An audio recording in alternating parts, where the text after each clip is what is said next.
Consider this setup where I've got two urns and a coin, and I flip the coin, and that tells me which urn I'm going to pick from. I got heads, so I'll pick from this one, and then I pick one ball from the urn. That's decided by the coin. We've seen this setup before in the Law of Total Probability video, so we're going to start with the same setup but ask a different question. So in the Law of Total Probability video, we answered the question, at the end of this procedure, what is the probability you end up with a green ball? But this time, I have a different question, which is the following. Let's assume we ended up with a green ball, and let's try and find the probability that the coin landed on heads. So that's the probability the coin is landing on heads, but assuming that I picked a green ball. So to do this, we can use Bayes' rule, which says this is the probability picking a green ball, assuming the coin landed heads, times the probability the coin landed heads, divided by the probability of picking a green ball.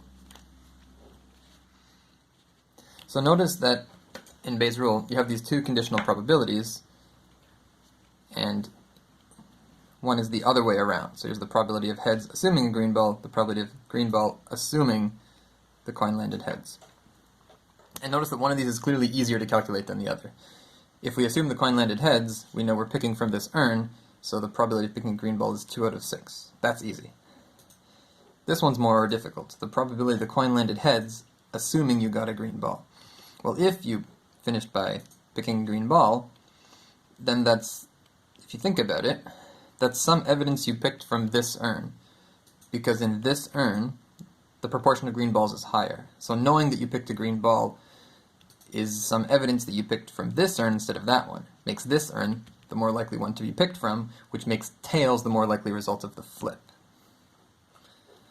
So thinking through that, you should realize that if at the end of this procedure you have a green ball, that is some evidence that the coin landed tails. So if you're completely ignorant about what happened with the coin, and all you know is that you ended up with a green ball, that should increase the probability, increase your degree of belief, and hence the probability, that the coin landed tails. And Bayes' rule tells you exactly how much it should increase. So let's figure this out. Plug in all the numbers. Alright. So this is going to take a little bit here of space. So as I mentioned before, the probability of picking a green ball assuming the coin landed heads. Well, assuming the coin landed heads, you're picking from here, so that's 2 out of 6. The probability that the coin landed heads, well, assuming that this is a fair coin, the unconditional probability that the coin landed heads, so knowing no other information, is 1/2. Not assuming anything here, except of course that the coin is fair. So now what's the probability of picking a green ball? Well, that's actually the question we answered in the Law of Total Probability video. So if you look back there, you will see how to do it, and let's review again. So using the Law of Total Probability, you can calculate the probability of picking a green ball by splitting it into the two cases. Probability of a green ball, assuming heads, times probability of heads, plus the probability of picking green ball assuming tails, times the probability of tails. Okay, so that's, to go from here to here, we're just using the Law of Total Probability exactly as we did in the video on the Law of Total Probability. So let's fill everything in. 2 over 6 times 1/2.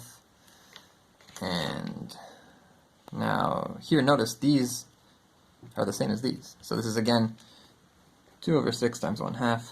But now I've got this other term, probability of green assuming tails, 2 over 3, times the probability of flipping a tail, 1/2. So after working all of this out, let's see, what do we get here?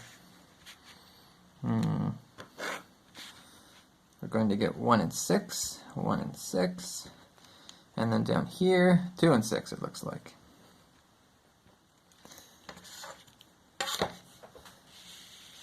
Alright, so 1 and 6, 1 and 6, this works out to be 2 and 6. So overall, we have got 1/6 on top, 3/6 on the bottom. So this is 1 and 3. So as I mentioned, notice that, let's go back to the beginning and sort of review what are we doing here. We're finding the probability the coin landed heads, assuming we picked a green ball.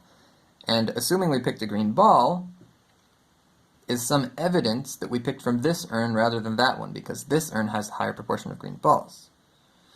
So picking a green ball is some evidence the coin did not land heads.